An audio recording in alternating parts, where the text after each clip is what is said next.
Bismillahirrahmanirrahim. Buka daurah kita pada hari ini dengan umul kitab Al-Fatihah.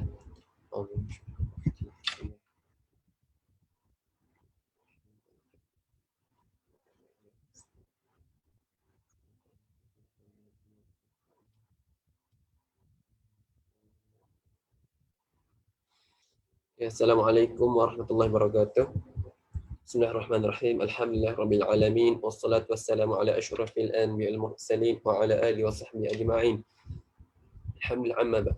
Jadi alhamdulillah hari ini insya-Allah kita akan sambung balik daurah kita siri yang ketiga. Ini kita akan sambung baliklah pada perbahasan pada satu-satu kalau kita ni yang pada hari kita sambung pada hari Jumaat lepas. Dan bagi makluman para peserta sekalian, InsyaAllah daurah ini kita akan tinggalkan rakaman lah, kita katakan di FB, bolehlah masing-masing untuk kita kata friend lah, FB Gelombang Bi'ah Soleh MPMJ, untuk tengoklah sisi rakaman yang telah lepas. Jadi anda pun tanpa melengahkan masa lagi, anda menjemput dan persilakan Ustaz Muhammad Hilmi bin Marjuni, falyatafaddal mashkura.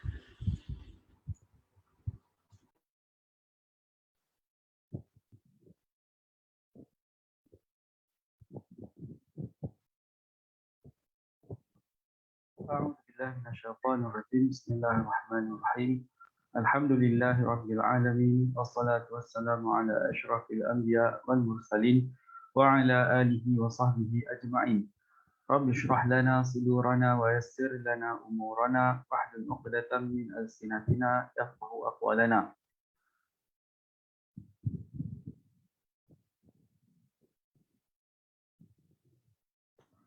بسم الله الرحمن الرحيم. Pada malam ini kita akan sambung semula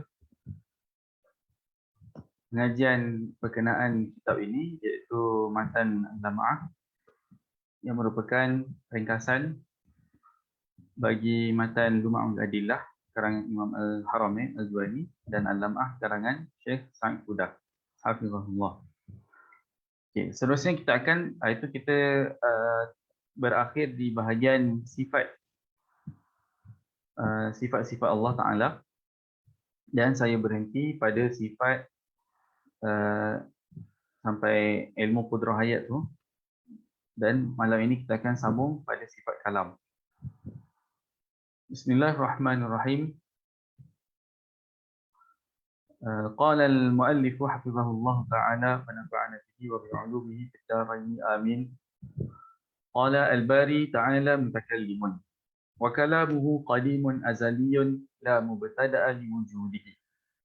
Okey, perbahasan pada malam ini berkenaan sifat kalam, dan sebelum ini sudah dinyatakan beberapa sifat lain, iaitu sifat ma'ani yang 7 sudah dinyatakan, kecuali sifat kalam, ataupun sifat kalam sudah dinyatakan sebelum ini tapi secara ringkas sahaja.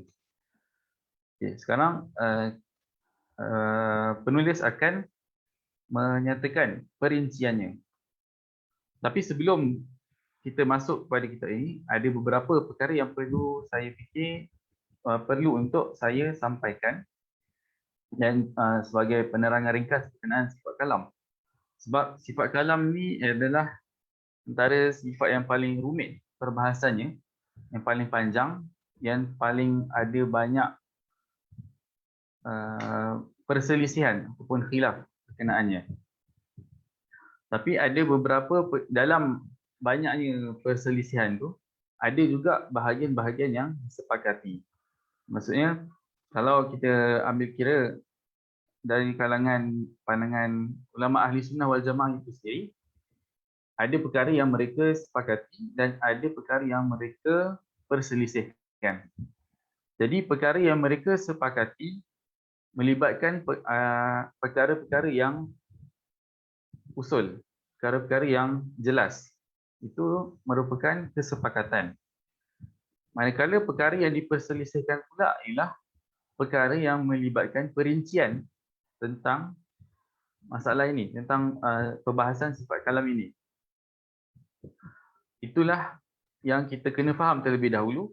Maksudnya ada perkara yang disepakati dan ada perkara yang diperselisihkan. Kemudian kita kena tahu letak duduk perkara-perkara tersebut. Maka secara ringkas boleh saya katakan bahawa perkara yang disepakati ialah perkara usul dan perkara yang tidak disepakati ialah perkara furu'. Maksudnya dalam ilmu akidah ini sendiri, dalam ilmu usuluddin ini sendiri ataupun ilmu kalam, ada perkara yang furu' dan ada perkara yang usul. Sebab itu dalam kita sebagai seorang pelajar nak belajar benda-benda ni, ataupun kita maksudnya ialah nak belajar, sama ada belajar tu untuk sekadar tahu bagi lepas fardu ain ataupun untuk belajar untuk mendalami betul-betul untuk mahirkan diri dalam bidang ni, kita memang kena tahu ada perkara furu' dan usul ini. Sebab kalau kita tak tahu benda ni, akan jadi cacar merba ataupun porak-peranda. Sebab boleh jadi, kalau saya seorang yang nak belajar benda ni sekadar untuk lepas fardu ain. Jadi kalau saya sekadar berpegang dengan perkara yang furu' saja dan saya rasakan ataupun maksudnya kalau sekadar saya belajar bahagian sifat kalam ni tanpa saya tahu adanya furu' dan adanya usul, maksudnya saya belajar untuk lepas fardu ain dan sekadar belajar tanpa tahu ada furu' dan ada usul, maka seolah-olah keadaan tu kita akan meremehkan perkara ni. Dan kita pertama kita akan meremehkan, kemudian lepas kita meremehkan, kita akan rasa benda ni tak penting. Maksudnya bila kita rasa benda ni tak penting, benda tu akan diabaikan lah. Sedangkan perbahasannya penting. Penting sekurang-kurangnya kita tahu mana yang usul. Itu maksudnya. Tapi itu satu. Kemudian untuk orang yang nak mendalam perbahasan ini, bagi orang yang nak mahir dalam bidang ini, bidang ilmu kalam, maka dia perlu tahu selok-belok pentingnya untuk dia tahu furu' dan usul supaya dia boleh mengajar. Waktu nak mengajar nanti dia tahu apa yang perlu diajarkan dan apa yang perlu tidak diajarkan lagi. Maksudnya kita kena tahu siapa orang yang belajar ni, di level mana, peringkat dia, tahap keilmuan dia macam mana. Jadi barulah waktu tu kita boleh saring apa yang perlu kita sampaikan dan apa yang tidak perlu kita sampaikan. Sebab adanya usul dan furu' yang saya katakan tadi. Okey, itu satu. Kemudian, apa kepentingan lagi untuk kita tahu usul dan furu' ni? Sebab secara realitinya benda ni berlaku. Maksudnya berlaku kepincangan apabila tidak dibezakan antara usul dan furu' dalam akidah. Saya bawa contoh. Contoh isu sifat kalam yang biasanya dibahaskan dalam kalangan orang yang belajar dari pondok ataupun orang yang terkesan dengan metod pengajaran pondok. Isu sifat kalam Pak-Da'i. Itu contohnya. Sebab perkara ni, kalau kita tak tahu nak bezakan antara usul dan furu', kita akan contoh kalau saya seorang yang cenderung kepada apa yang Pak-Da'i nyatakan berkenaan sifat kalam, adakah saya perlu mengajar kepada orang awam di masjid-masjid ataupun di surau ataupun kepada keluarga sendiri berkenaan perkara yang furu'? Itu menjadi satu persoalan. Sebab apa yang berlaku, itulah kepincangan yang berlaku. Maksudnya tidak ada pembezaan antara perbahasan sifat kalam secara usul dan furu'. Maksudnya tidak dibezakan. Dalam penyampaian tidak dibezakan mana yang perlu, mana yang tidak perlu kepada kelompok tertentu. Dan yang seharusnya untuk orang awam kita tak perlu ajar perkara yang dalam-dalam, perkara yang rumit. Cukup sekadar apa yang lepas bagi fardu ain mereka. Manakala untuk golongan yang thalabatul ilm, memang nak belajar ilmu agama ini, maka dia perlu tahu perkara-perkara ini. Tapi bukanlah sekali belajar kena tahu semua. Maksudnya kena sikit-sikit, step by step. Itu secara ringkas. Baik, seterusnya berkenaan sifat kalam. Sifat kalam pula dia merupakan satu okey. Pertama sekali perkataan kalam itu sendiri. Perkataan kalam ini disebabkan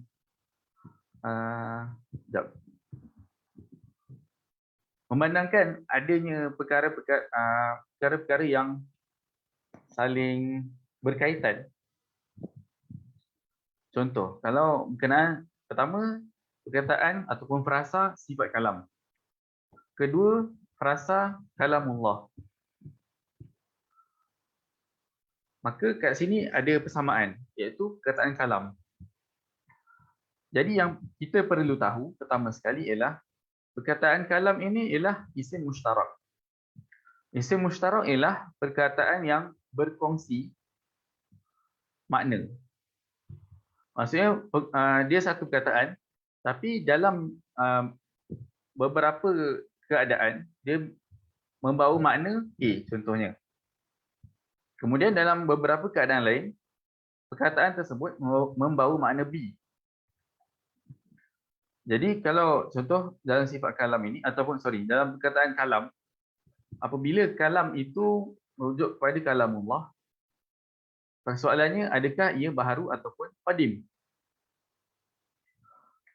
Kemudian maksudnya sebab perbahasan ni dia akan melibatkan tentang apa yang telah berlaku ribuan tahun dahulu berkenaan ataupun berkaitan kelompok Mu'tazilah, sebab mereka menimbulkan fitnah khalqul Quran, iaitu persoalan tentang adakah Al-Quran ini makhluk atau tidak. Maka dekat situ kalau kita tahu perkataan kalam ini adalah mushtarak, tak jadi isu pun persoalan tu. Persoalan Al-Quran ini kalamullah, persoalan bahawa kalamullah ini makhluk ataupun tidak, itu tidak akan menjadi isu sama sekali. Sebab kita tahu nak bezakan antara apa yang makhluk, apa bahagian yang makhluk itu, apa yang bahagian yang tak makhluk. Jadi konflik itu berlaku disebabkan tidak dibezakan antara makna bagi perkataan kalam. Okey.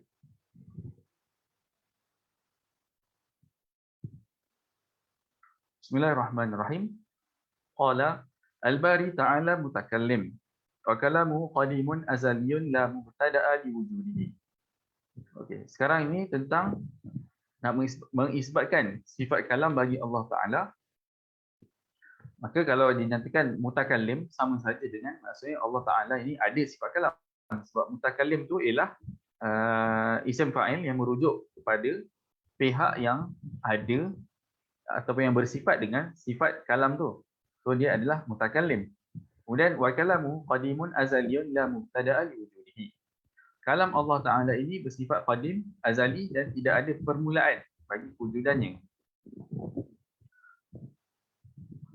Maksudnya dia kalam ni adalah sifat yang qadim, dan bila kata mutakallim tadi maksudnya sifat tu, maksudnya Allah bersifat dengan sifat kalam. Itu maksudnya.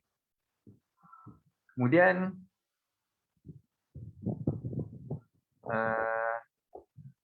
sifat kalam ni dia merujuk kepada dia punya peranan dia ialah dilalah, iaitu penunjukan. Maksudnya nak menunjukkan apa yang ada pada zat. Itu maksudnya. Okey, wa kalamuhu qadimun azaliyun la mubtada'a li wujudihi. Tidak ada permulaan bagi kewujudannya. Wa dhahaba al-mu'tazilatu waz-zaidiyatu wal-imamiyatu wal-khawariju ila anna kalam Allah Ta'ala hadithun ghairu qa'idin bidhatihi. Saya tak sure sini qa'idin ataupun typo, qa'idin ataupun qa'imin. Tapi rasanya kalau lagi selamat mungkin qa'imin, ghairu qa'imin bidhatihi. Sebab memang diketahui bahawa kelompok-kelompok ini, aliran ini, Mu'tazilah, Zaidiyah, Imamiyah, Khawarij, mereka menafikan bahawa Allah itu bersifat kalam. Ataupun mereka menyatakan bahawa kalam Allah ini hadis. Kemudian wal karamiyatu wal mujassimatu wa man tabi'ahum ila annahu hadithun qa'imun bi dzatihi wa sifatun lahu. Okey, maksudnya pertama kat sini ada dua bahagian, iaitu kelompok kumpulan beberapa kumpulan ni. Yang pertama, bahagian yang pertama, mereka menyatakan bahawa sifat kalam Allah ni bersifat baharu, tapi tidak ada pada zat Allah Ta'ala. Okay, kita tengok yang ni dulu. Okay, kenapa mereka katakan bahawa sifat kalam ini tidak ada pada zat Allah Ta'ala? Pertama sekali, contoh kalau Mu'tazilah, mereka memang menafikan tentang konsep sifat ma'ani daripada zat Allah Ta'ala. Maksudnya Allah Ta'ala tidak ada sifat ma'ani. Maksudnya Allah tak ada sifat ma'ani yang 7 tu. Ilmu, qudrat, iradat, samak, basar, kalam, hayat. Hayat ada.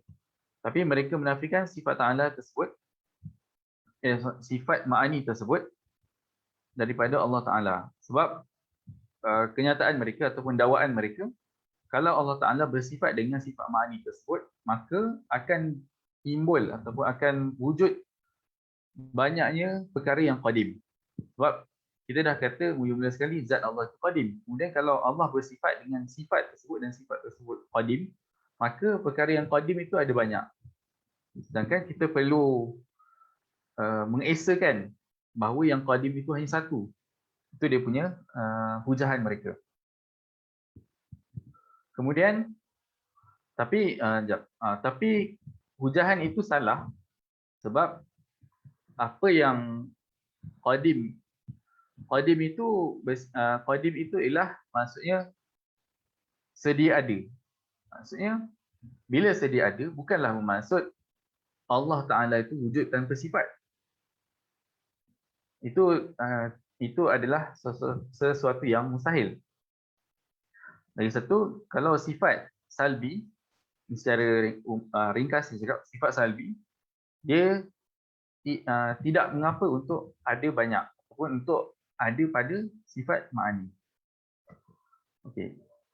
Itu satu. Kemudian wal karamiyatu wal mujassimatu wa man tabi'ahum ila annahu hadithun qa'imun bi dzatihi wa sifatun lahu. Manakala karamiyah dan mujassimah, mereka menyatakan bahawa sifat ini hadis, baharu dan ada pada zat Allah Ta'ala. So yang ni dah memang totally salah lah.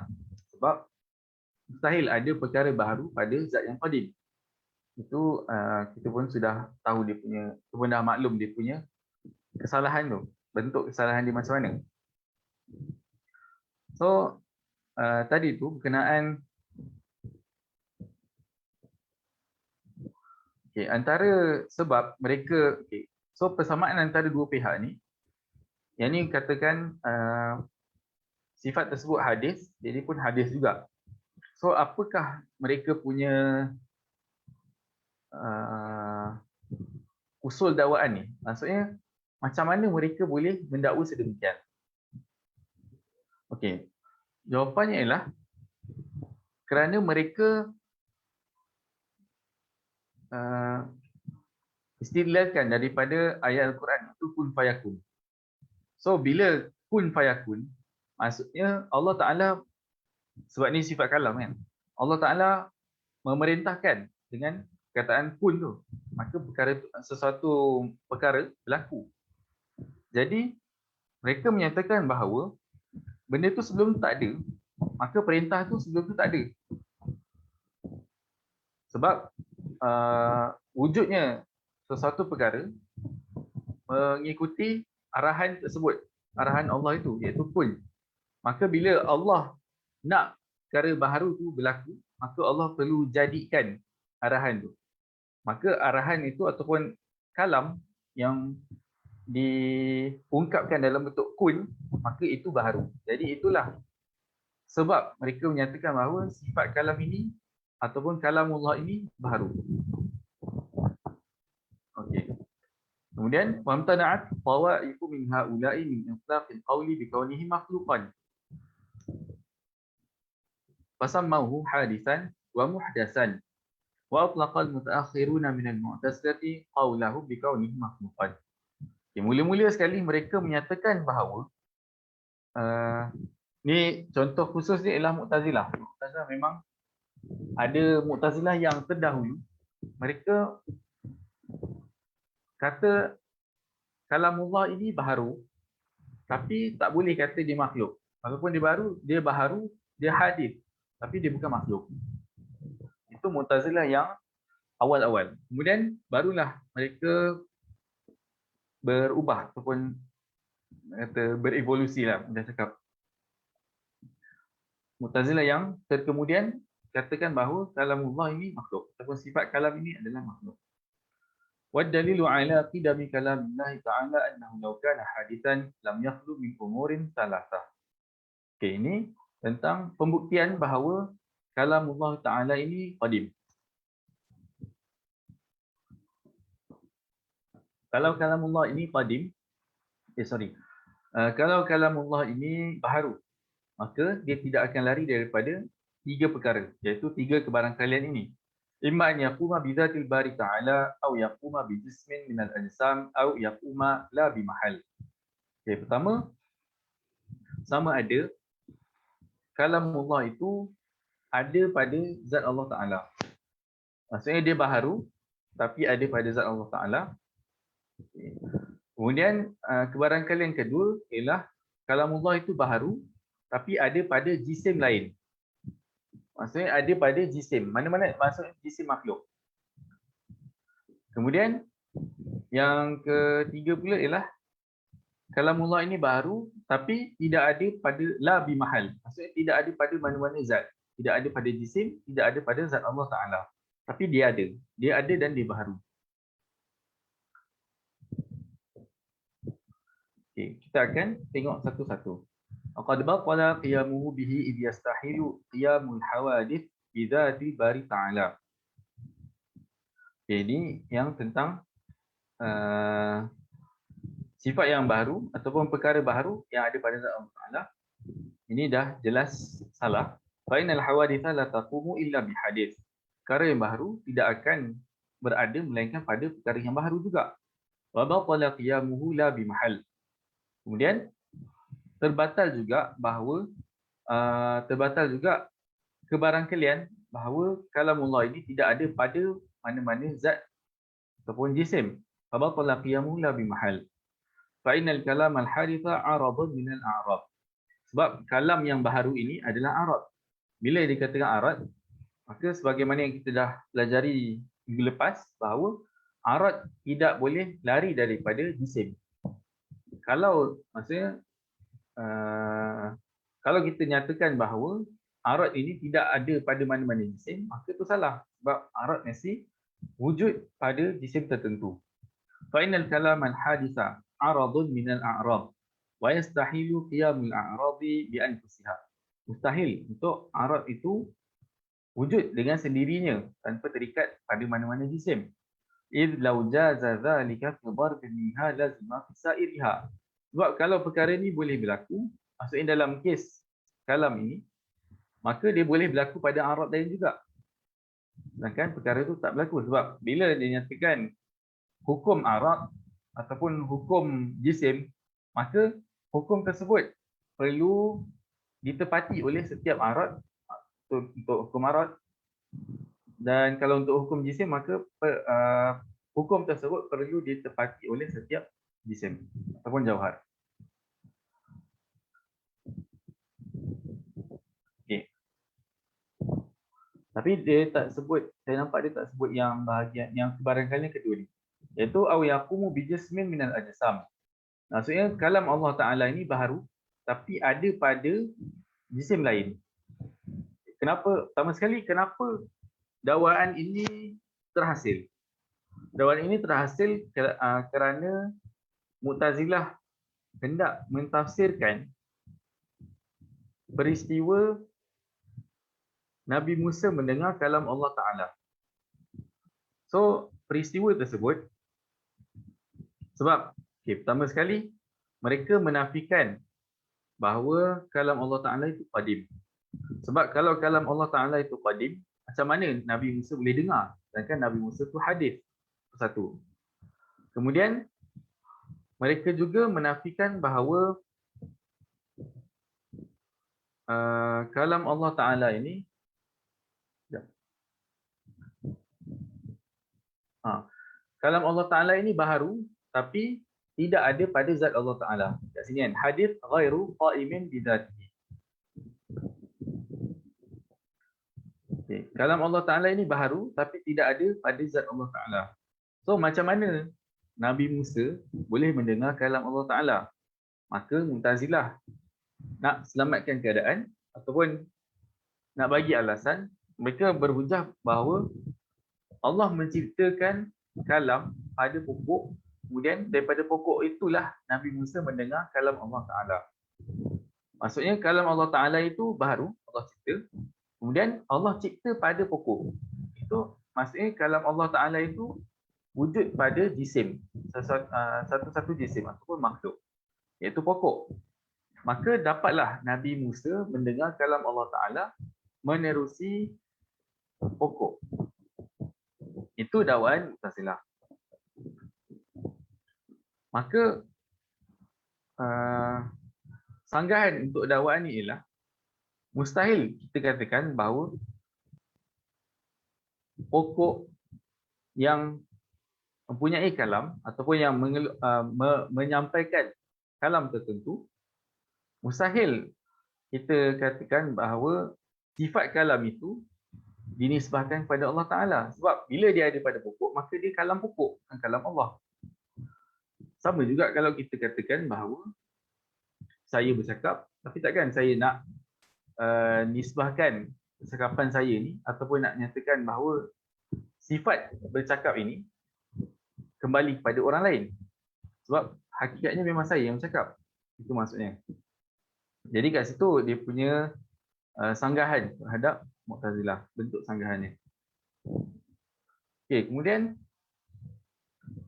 al-kalamul haqiqiyyu syahidan hadithun nafs wa huwa alladhi tadullu alayhi al-ibaratu al-mutawadha'u 'alayha. Okey, al-kalamul haqiqi syahidan hadithun nafs. Kalam hakiki ni merujuk kepada sebab okey, pertama sekali kalam itu sendiri ada beberapa sudut pembahagian. Pertama, pembahagiannya kepada kalam nafsi ataupun nafsani, sama juga, satu. Kemudian yang kedua ialah kalam hissi ataupun kalam lafzi. Bila dinyatakan kalam nafsi ataupun nafsani, itu merujuk kepada kalam yang ada pada dalaman, ada pada batin seseorang.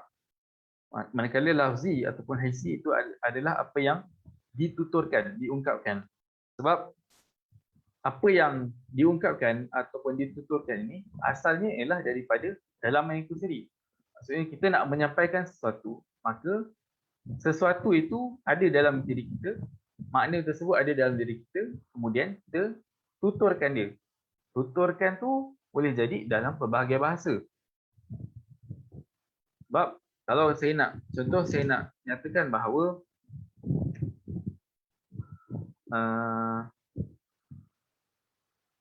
mudah cakap, api sedang membakar. Maksudnya ada berlaku kebakaran. So saya lihat kebakaran itu berlaku, tapi macam mana saya nak sampaikan kepada orang lain?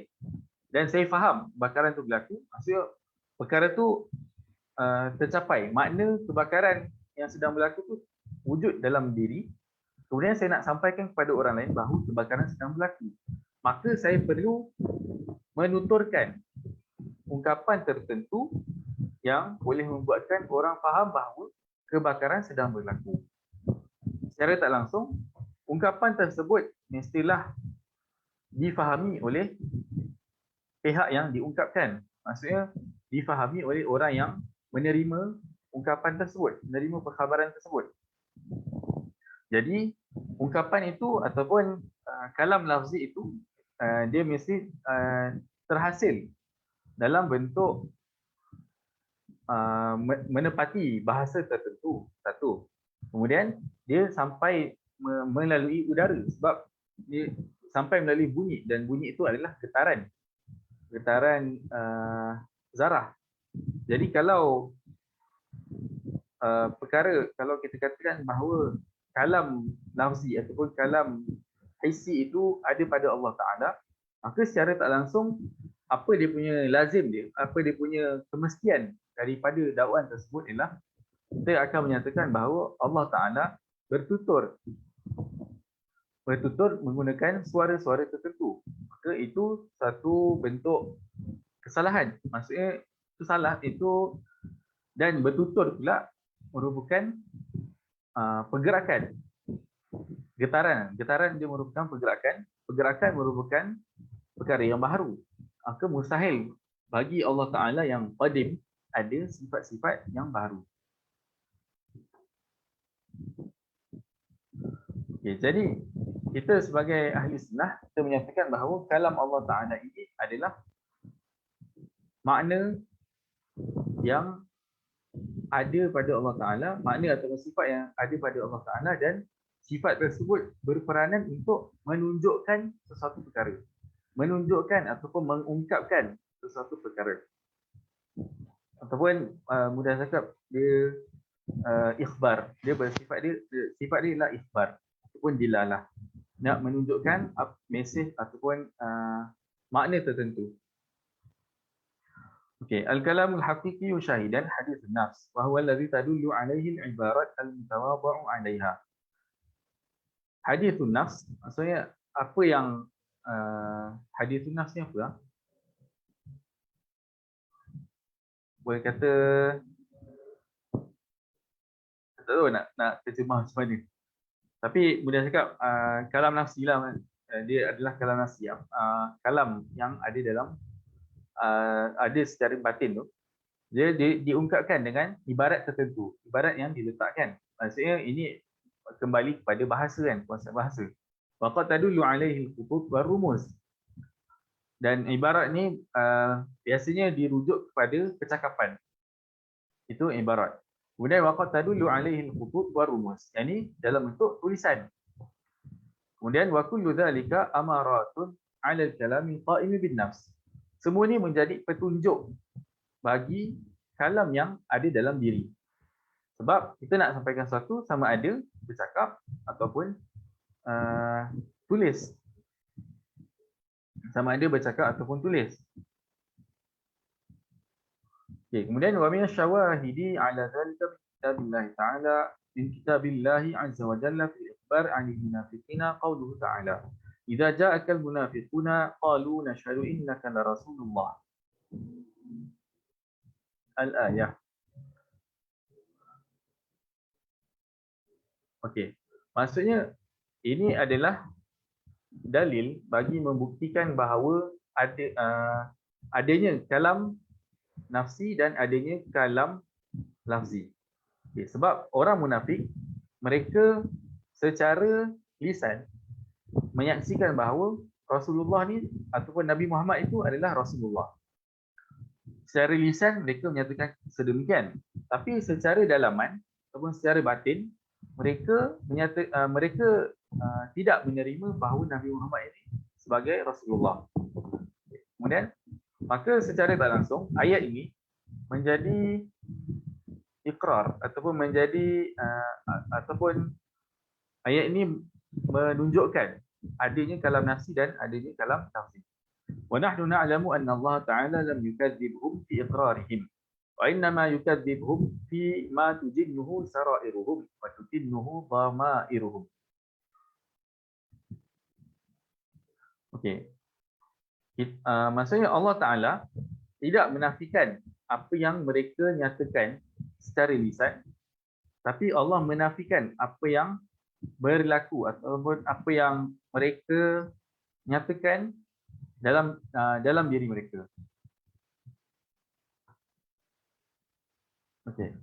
Kemudian idza thabata anna al-qa'ima bin nafsi kalamun wa laysa huwa hurufan muntazimatan wala aswatan muqatta'atan min makharij al-huruf.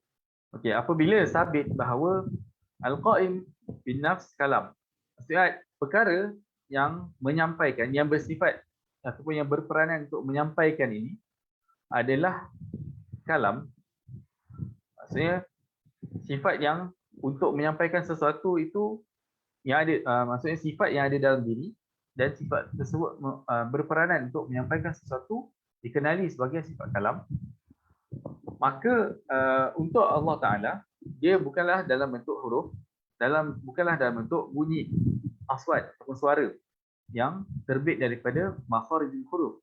Aswatan muqatta'atan. Muqatta'ah tu maksudnya ada permulaan, ada perakhiran. Maksudnya boleh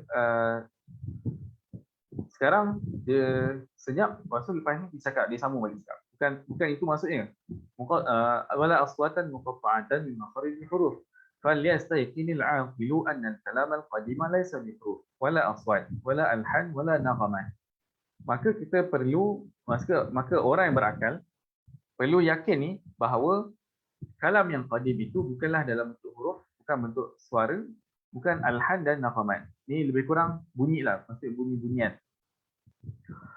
Okey, fa innal hurufa tatawala wa tatarattab. Sebab huruf ini bersifat berterusan dan tersusun. Sebab bila katakan perkara tu tersusun, maka secara tak langsung dia ada permulaan, ada perakhiran. Wa yaqa'u ba'daha masbuqan bi ba'din. Maka salah satunya mendahului satu yang lain.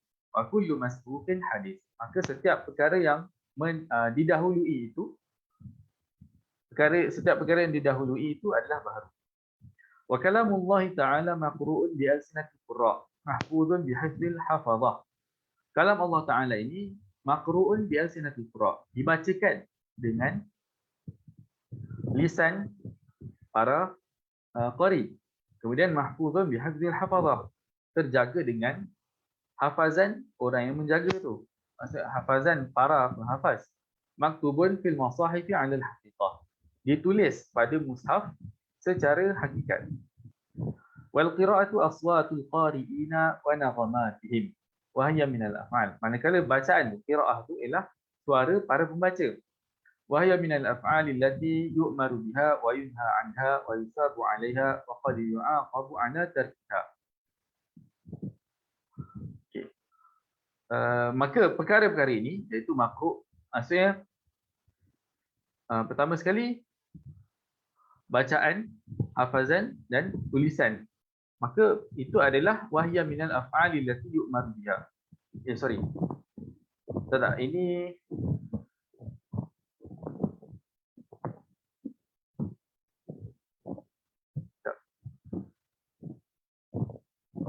qira'ah, ini merujuk pada qira'ah lah.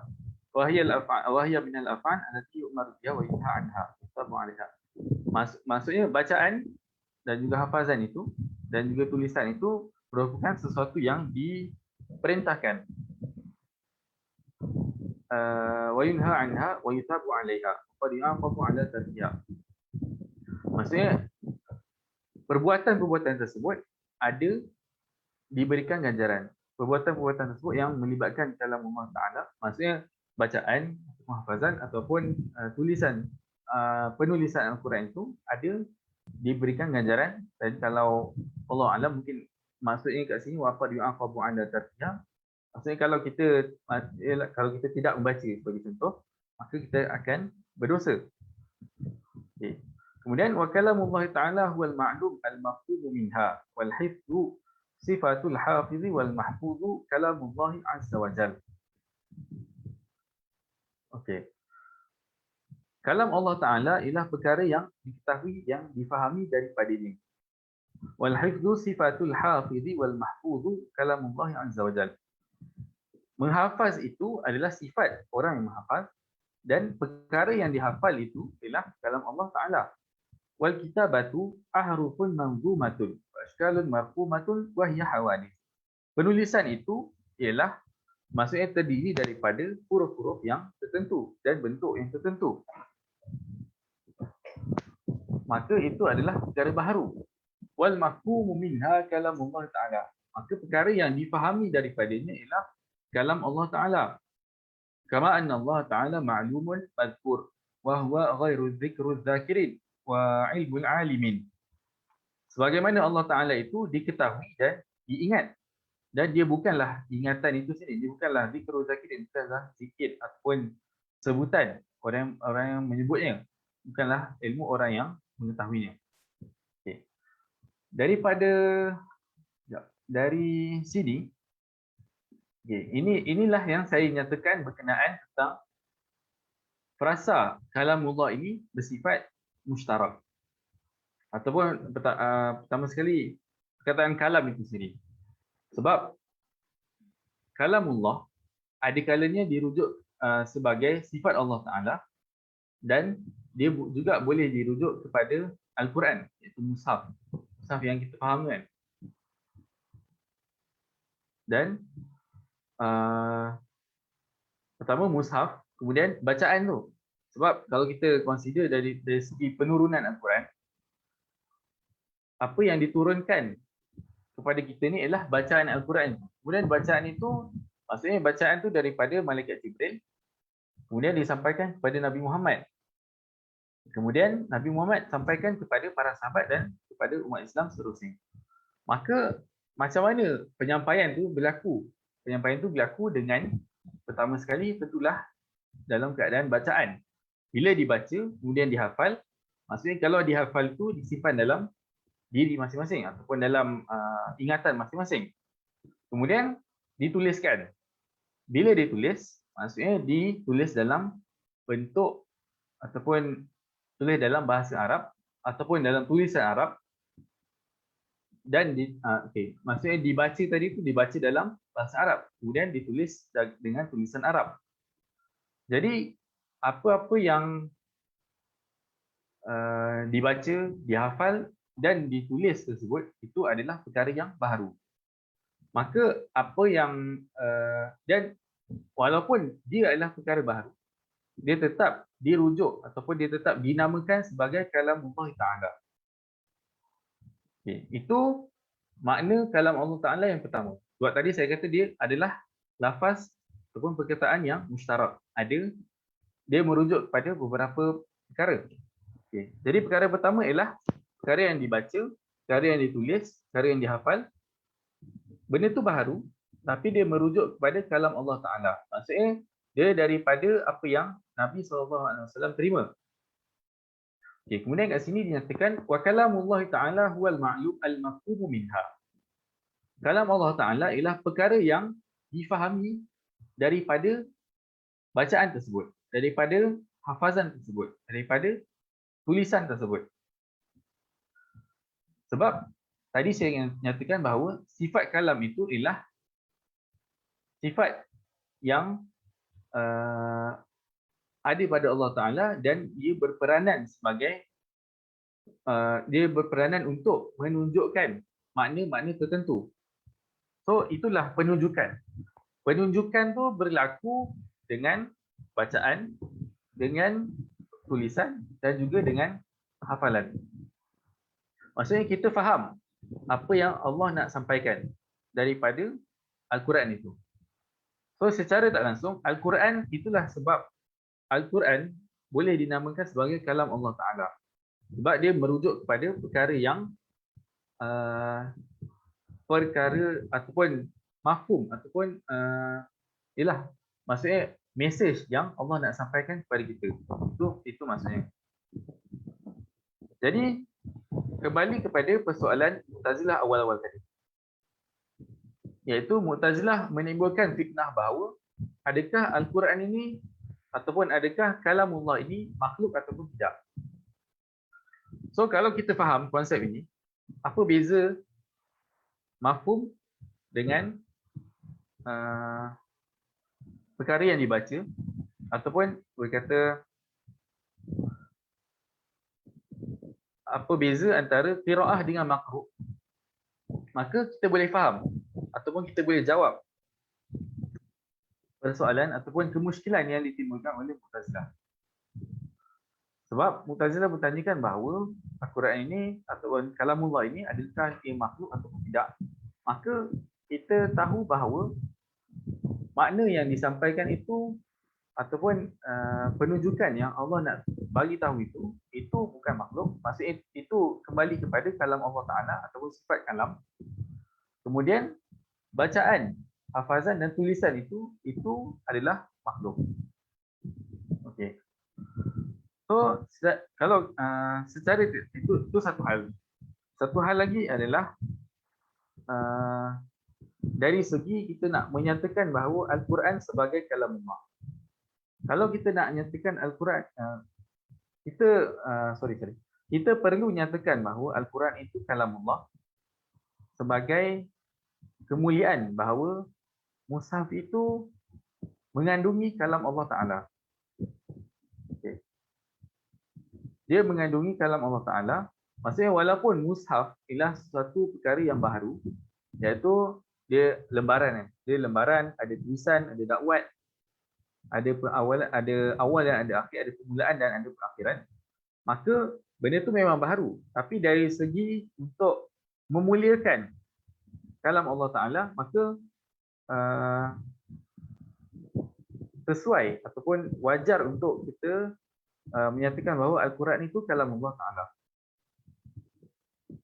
Okey. Perincian ni, perbezaan-perbezaan ni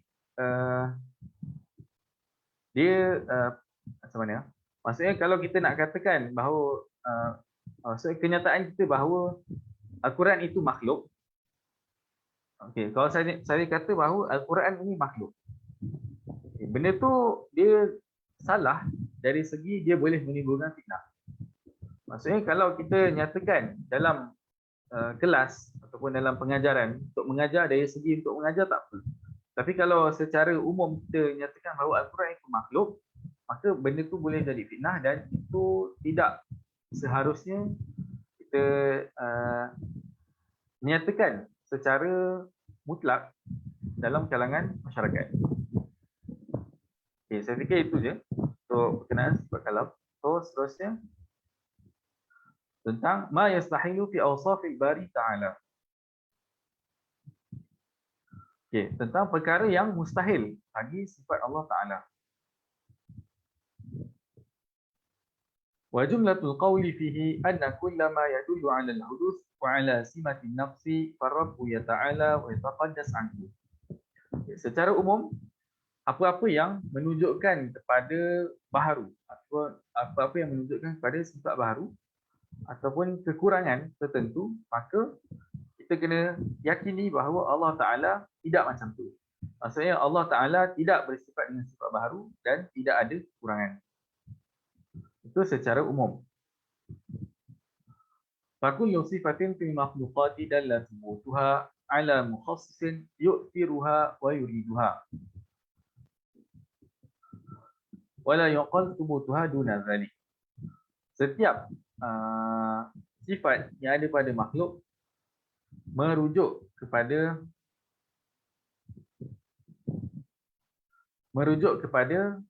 pencipta, merujuk kepada Allah Ta'ala itu sendiri.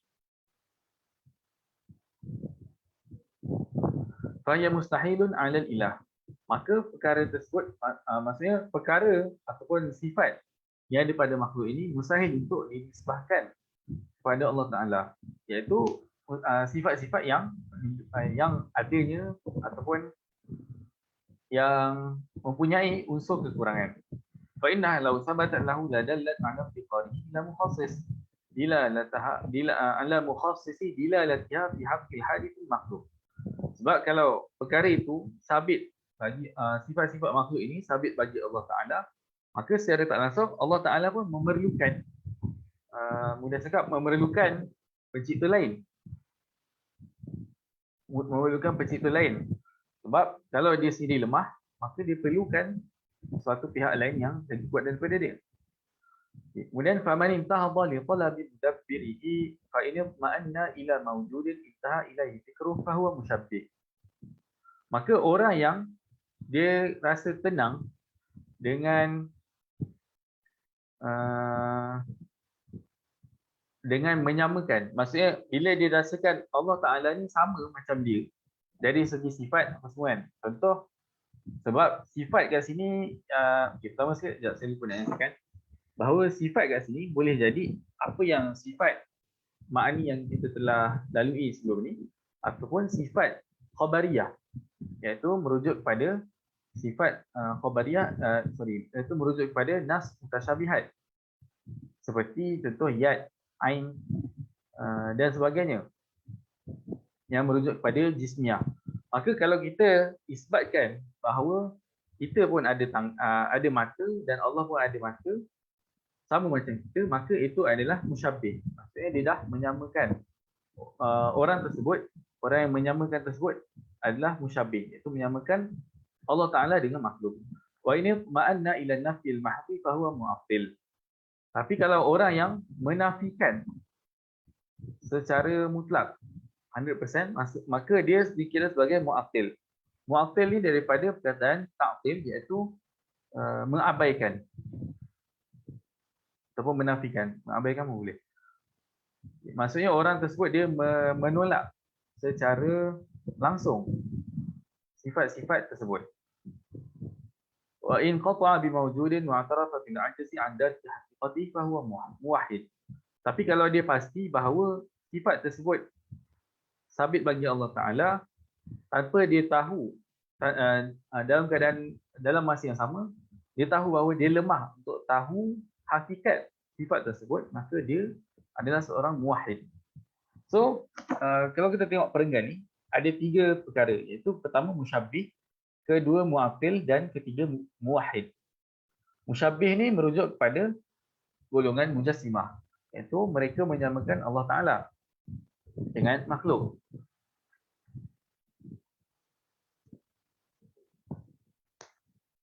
Okey. Ini merujuk kepada mujassimah. Kemudian mu'attil ini merujuk kepada Mu'tazilah. Mu'tazilah dan Jahmiyah. Sebab mereka, contoh Mu'tazilah itu sendiri, sebagaimana saya nyatakan tadi, mereka menafikan sifat ma'ani secara langsung. Maka pertama sifat ma'ani, kedua sifat khabariyah. Sifat khabariyah, contoh, okey, saya bagi contoh. Contohnya Mu'tazilah menafikan konsep ru'yatullah. Sebab dalam hadis dan juga dalam Al-Quran ada dinyatakan bahawa kita boleh melihat Allah Ta'ala pada hari akhirat kelak. So Mu'tazilah menafikan konsep ini sebab pada dia perkara itu akan menyamakan Allah Ta'ala dengan makhluk. Sebab kalau contoh, kalau kita boleh, kalau benar kita boleh tengok Allah Ta'ala, ni Mu'tazilah cakap, kalau benar kita boleh tengok Allah Ta'ala, maka secara tak langsung kita akan nyatakan bahawa Allah Ta'ala itu ada jisim dan ada kedudukan tertentu. Sebab kita boleh tengok kalau benda tu ada depan mata dan ada arah tertentu kan, ada jisim tertentu, maka barulah kita boleh tengok. So dengan disebabkan Mu'tazilah nak elak daripada berlakunya tajsim buat Allah Ta'ala, maka secara tak langsung Mu'tazilah menurut pandangan mereka, mereka perlu menafikan secara total, secara keseluruhan, secara langsung sifat-sifat khabariyah dan sifat ma'ani. Sifat ma'ani sebab kes yang banyaknya perkara qadim tadi tu, itu sifat ma'ani. Maka kalau sifat khabariyah ni sebab dia boleh menyamakan Allah Ta'ala dengan makhluk.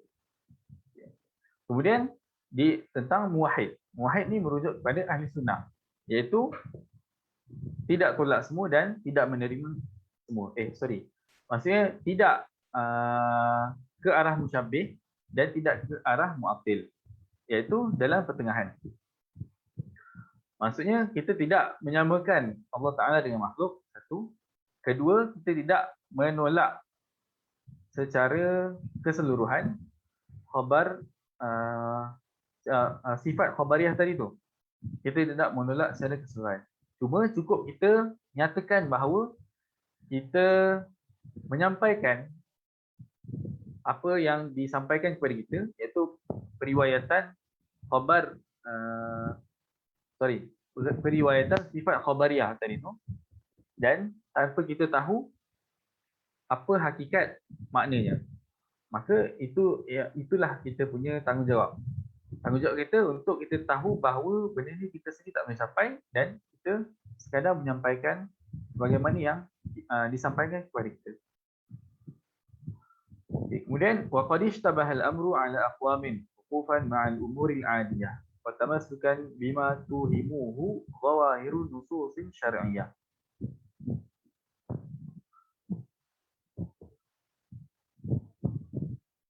Okay, ini merujuk kepada masalah sifat khabariyah tadi tu ataupun nas mutasyabihat tadi tu. Waqad istabaha al-amru ala aqwamin wuqufan ma'al umuri al-'aliyah wa tamassukan bima tuhimuhu dhawahiru nususin syar'iyyah. Faqala qaumun bil jihah wa qala akharuna bil nisbiyah. Okay. Ini berkenaan sifat khabariyah. Contoh Allah istawa 'alal 'arsy.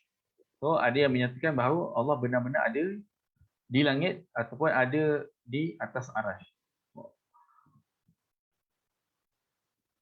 Okay, kemudian wa yalzamu minhuma al-hulul wal ittisal aw al-intisal. Maka lazim daripada perkara tersebut, maksudnya berdasarkan nas tersebut iaitu Allah istawa 'alal 'arsy ataupun hadis tentang nuzul iaitu yanzilullahu ila sama'i dunya, maka perkara tersebut akan menimbulkan ataupun akan menatijahkan adanya hulul, ittisal ataupun intisal. Maksudnya hulul ni adalah apa yang dia punya boleh cakap dia macam A masuk ke B, itu maksudnya hulul. A masuk ke B. Maksudnya contoh kalau ada gelas, ni perumpamaan yang simple kan. Maksudnya bukan gelas, dia macam hulul yang hulul ialah contoh roh masuk ke dalam jasad, itu contohlah.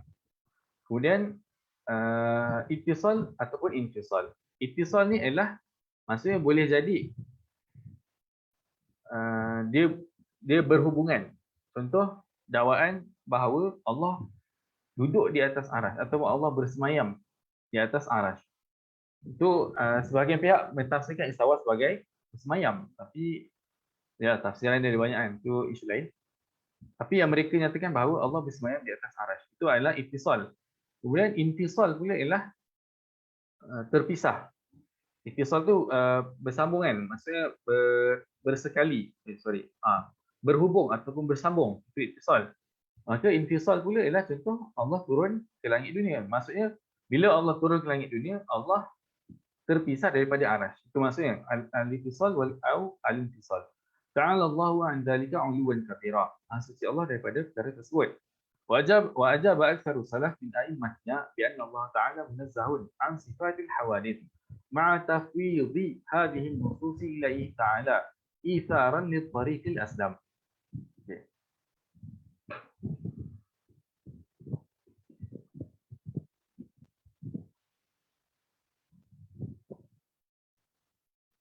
So dalam kita sebagai ahli sunnah, kita ada dua metod dalam menanggapi khabar ataupun menanggapi khabar mutasyabiha ataupun sifat khabariyah ni, iaitu sama ada tafwid ataupun takwil.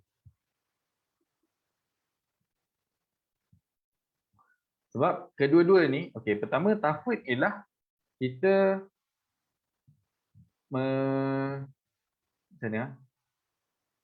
tafwid ialah kita menolak ataupun kita terima sifat khabariyah tu ataupun nas mutasyabihat itu, kita terima tanpa kita fikirkan apakah maksudnya.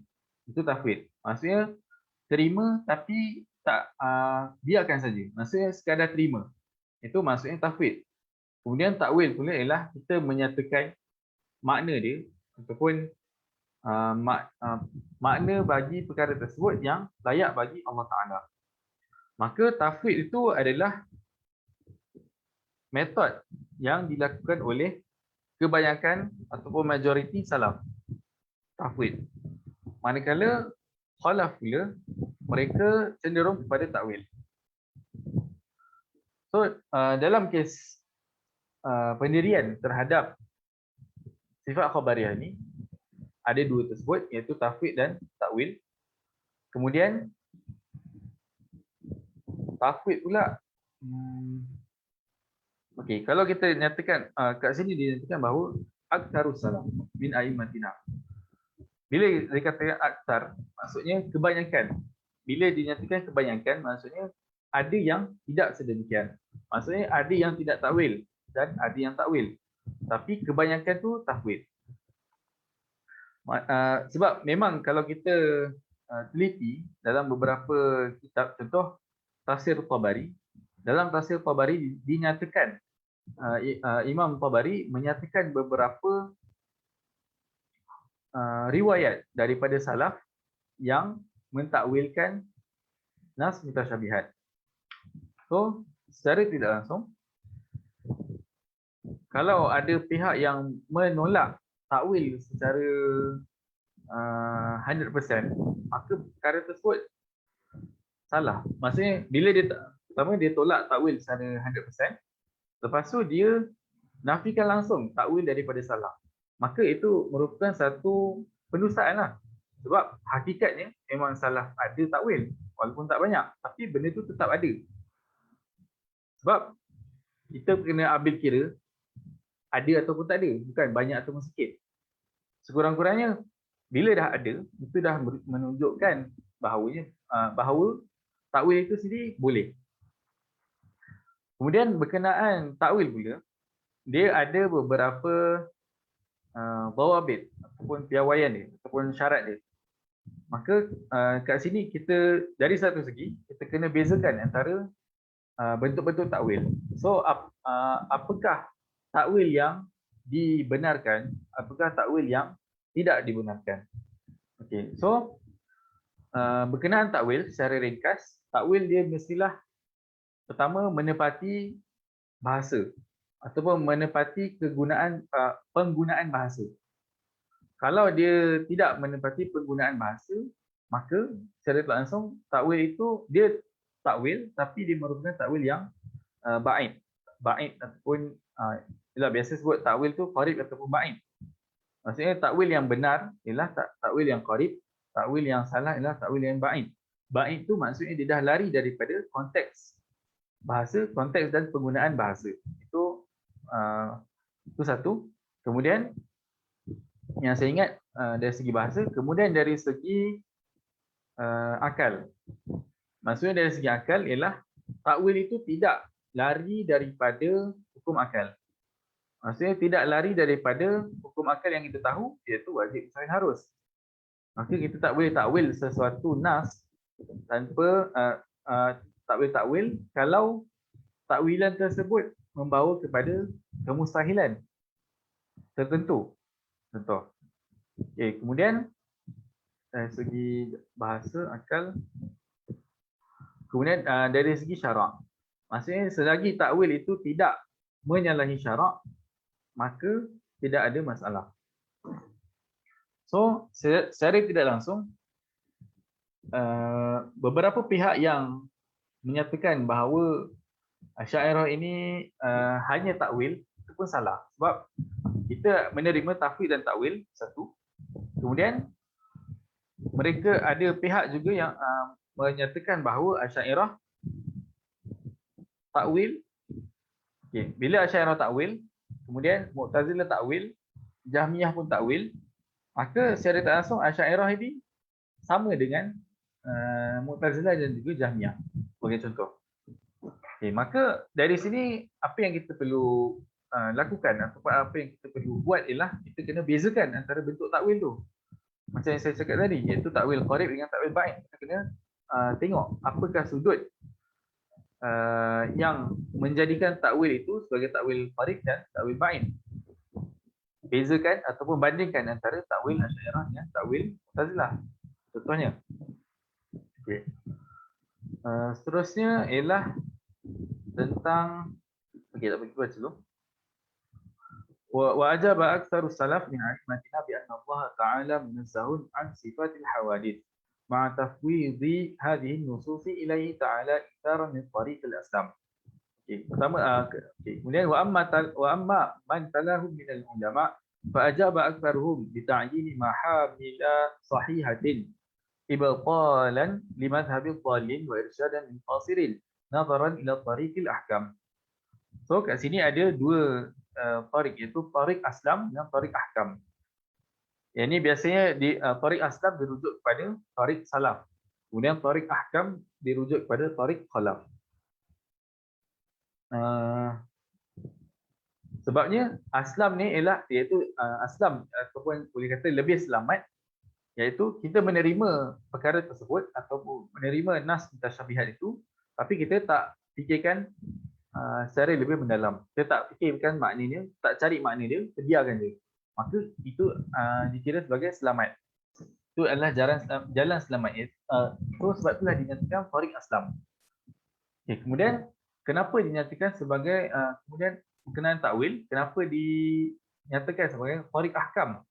Sebab ahkam ni dari segi kita cuba mencari makna yang menepati syariat dan juga menepati hukum akal. Maksudnya selagi makna tersebut tidak lari daripada hukum syariat, bahasa, penggunaan bahasa dan hukum akal, maka itu adalah ahkam. Ahkam tu maksudnya lebih kalau kat sini mungkin boleh dikatakan lebih bijaksana lah, ataupun lebih berhikmah, itu maksudnya. Sebab kita cuba mencari penyelesaian dia. Okay, kemudian walhasilu annahu la budda min ta'wil illa an khalafa ayyanu mahamila ta'wiluhum tafsili wa ta'wilu salafi ijmali. Okey. Kat sini tentang nyatakan bahawa tindakan khalaf ialah takwil tafsili. Maksudnya tarik ahkam ni sebenarnya adalah takwil tafsili. Manakala tarik aslam ni ialah takwil ijmali. Okay, kenapa tarik aslam dinyatakan sebagai takwil ijmali? Okey, jawapannya ialah sebab walaupun walaupun salaf tidak mencari makna nas mutasyabihat tu, tapi dia tahu bahawa nas mutasyabihat tersebut tidak akan menyalahi ayat yang muhkam. Okay. Ayat ataupun prinsip yang muhkam. Maksudnya prinsip yang pasti. Sebab dinyatakan dalam Quran, perkara yang pasti ialah laisa kamitslihi syai'. Maksudnya Allah tidak serupa dengan apa-apa dua perkara. Laisa kamitslihi syai'. Ataupun apa-apa perkara tidak sama langsung dengan Allah Ta'ala. Itu maksudnya. So kalau apabila ayat tersebut sudah dijadikan satu prinsip, iaitu prinsip ini dinamakan sebagai takdis ataupun tanzih. Maksudnya pertama sekali kita dah menyucikan Allah Ta'ala daripada apa-apa perkara, iaitu daripada disamakan dengan apa-apa perkara. Maka bila nas mutasyabihat ni datang, maka secara tak langsung kita dah yakin bahawa apa yang dinyatakan dalam nas mutasyabihat ini tidak sama langsung dengan makhluk. So itu hakikatnya adalah satu bentuk takwil ijmali. So sebab itulah dinyatakan di sini bahawa tarik salaf itu ialah takwil ijmali, sementara tarik khalaf ialah takwil tafsili. Kemudian berkenaan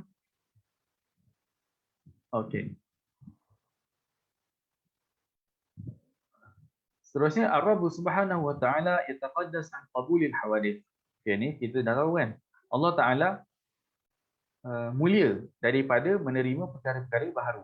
Maksudnya Allah Taala yang qadim itu tidak akan bersifat dengan apa-apa perkara baharu, tidak akan bersifat dengan apa-apa sifat yang baharu.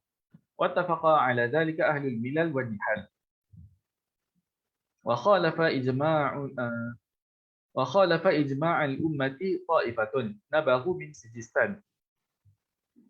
Manakala ada satu kelompok yang muncul dari Sijistan menyalahi perkara ini. Maksudnya mereka menyatakan bahawa Allah Ta'ala boleh menerima sifat-sifat yang baharu.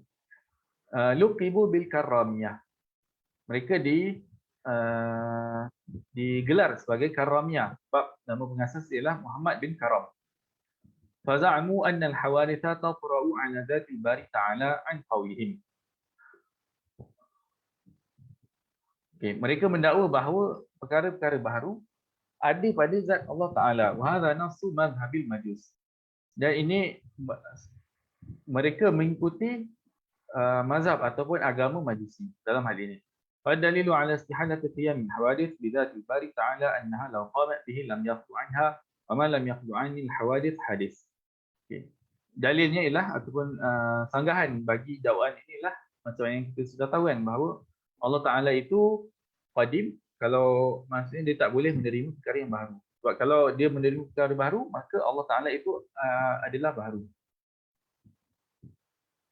Okey. Berkenaan dakwaan-dakwaan yang dibawa oleh Karamiyah ni, saya nak recommend buku lah.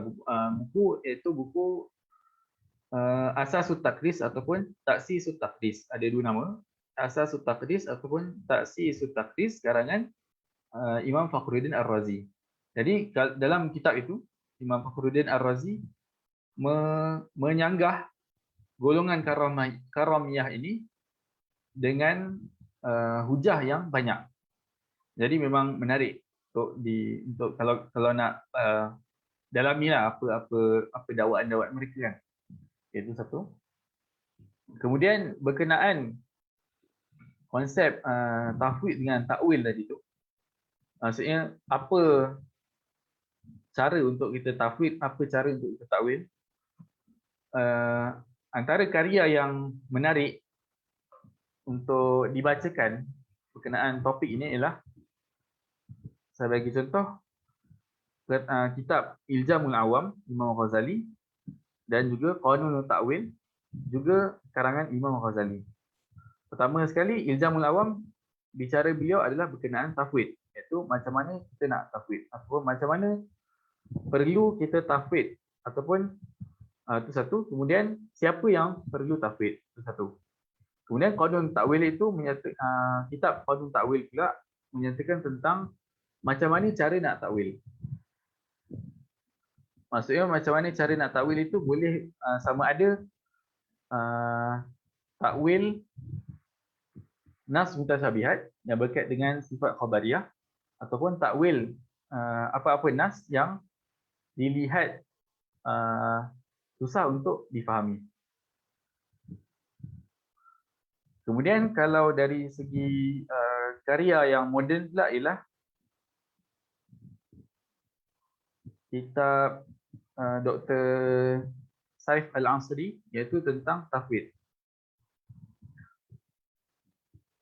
Tajuk dia apa? Tajuk dia kalau tak salah saya At-Tafwid Madhaban li Salafil Kiram. Lebih kurang macam itulah.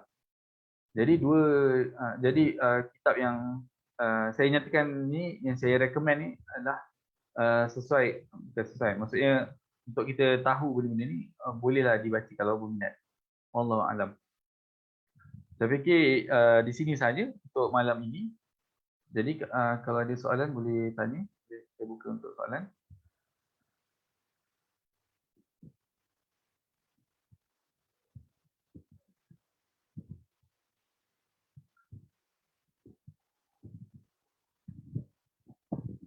Assalamualaikum Ustaz. Nak bertanya. Ada dua soalan. Yang pertama, apakah takwil itu sebelum zamannya Imam Abu Musa Al-Asy'ari atau setelah atau ketika zamannya Abu Hasan Al-Asy'ari baru ada takwil? Kemudian pertanyaan kedua adalah apa tadi ya? Mungkin satu dulu Ustaz. Bisa dijawab. Saya pertanyaan keduanya lupa. Baik. Terima kasih. Sama. Okey, berkenaan takwil, saya fikir jap. Saya tak ingat saya baca kat mana. Tapi ada beberapa nas ataupun ada beberapa riwayat yang menyatakan bahawa ataupun riwayat yang menunjukkan bahawa ada sahabat Nabi yang takwil ayat Al-Quran. Maksudnya kita kena tengok, okey, pertama sekali konsep takwil itu sendirilah. Maksudnya maksudnya kalau kita nak isbatkan adanya sahabat pun salaf yang takwil, perkara ni tidak semestinya melibatkan sifat khabariyah. Boleh jadi takwil dalam perkara-perkara lain. Tapi dalam sifat khabariyah pun ada berlaku juga. Itu satu. So, yang saya ingat, yang riwayat yang ada tu ialah riwayat daripada Ibn Abbas. Sama ada Ibn Abbas ataupun Sayyidina Ali. Itu ada yang mentakwil nas mutasyabihat. Maka secara tidak langsung, walaupun seingat saya benda ni ada dalam tafsir Tabari. Itu yang saya ingatlah. Wallahu alam. So secara maka soalan tadi tanyakan bahawa ada tak orang ataupun salaf yang takwil sebelum Imam Abdul Hasan Al-Asy'ari? So jawapannya ada. Iaitu daripada kalangan sahabat sendiri. Wallahu alam. Kemudian terima kasih Ustaz. Kemudian yang soalan kedua adalah madhab Asy'ariyah itu menyamakan antara dalil naqli dan dalil akli, atau derajatnya lebih tinggi dalil naqli dan akli, itu gimana Ustaz? Menurut madhab Asy'ariyah. Bisa difahami Ustaz mungkin soalan saya? Pertanyaan saya. Saya faham. Ya, jazakallahu khairan. Berkenaan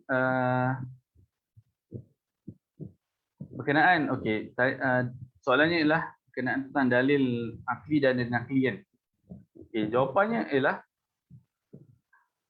adakah mazhab Asy'ariyah mendahulukan dalil akli dahulu berbanding dalil nakli atau sebaliknya? Apa hal? Jawapannya ialah bahawa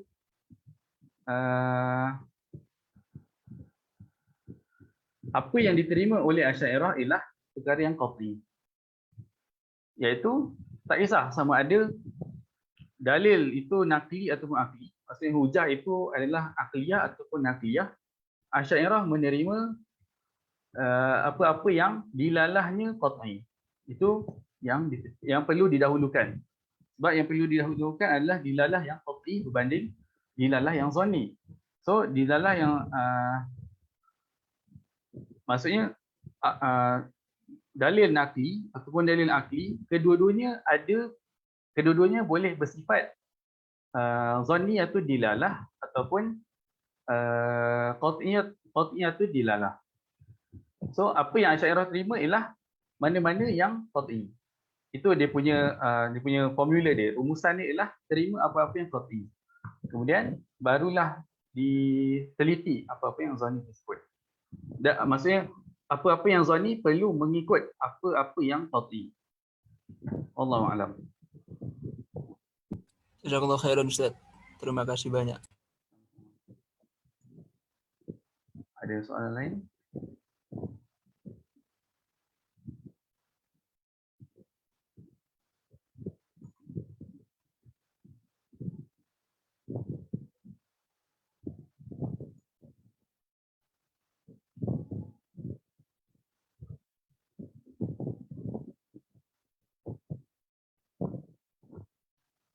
Saya nampak ada soalan dekat Facebook. Apakah huraian Maturidiyah berkaitan dengan kalam yang didengar oleh Nabi Isa alaihissalam? Adakah ia sama dengan huraian Mu'tazilah?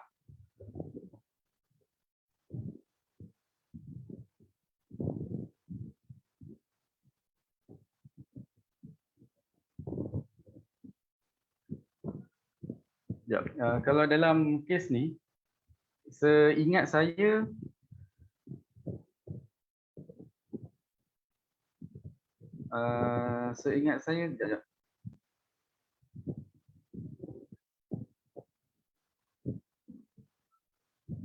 Mu'tazilah dia macam dia tengah-tengah antara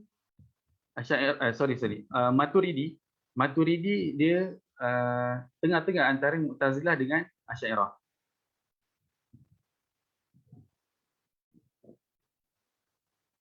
Maksudnya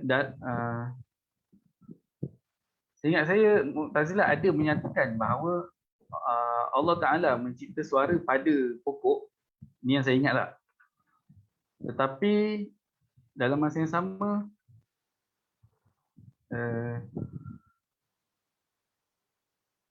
Mana tak ingat lah dia punya, tak ingat dia punya perincian. Nanti saya cek balik.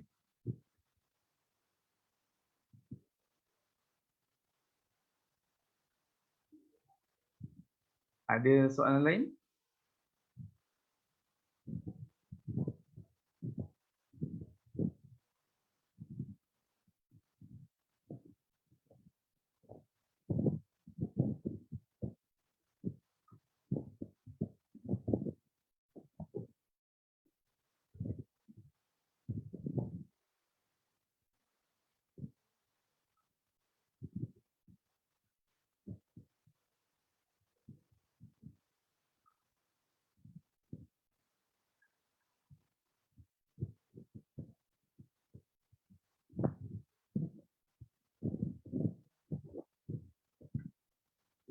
Okey, kalau tak ada soalan lain.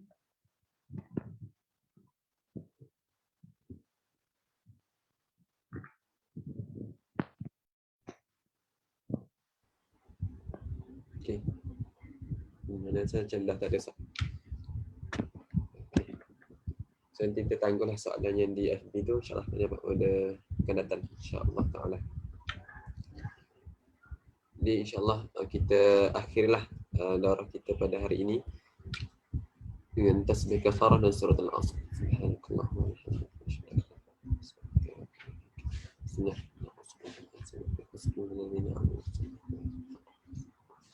Assalamualaikum warahmatullahi wabarakatuh. Waalaikumsalam warahmatullahi wabarakatuh. Waalaikumsalam warahmatullahi wabarakatuh. Terima kasih banyak Ustadz sama moderator.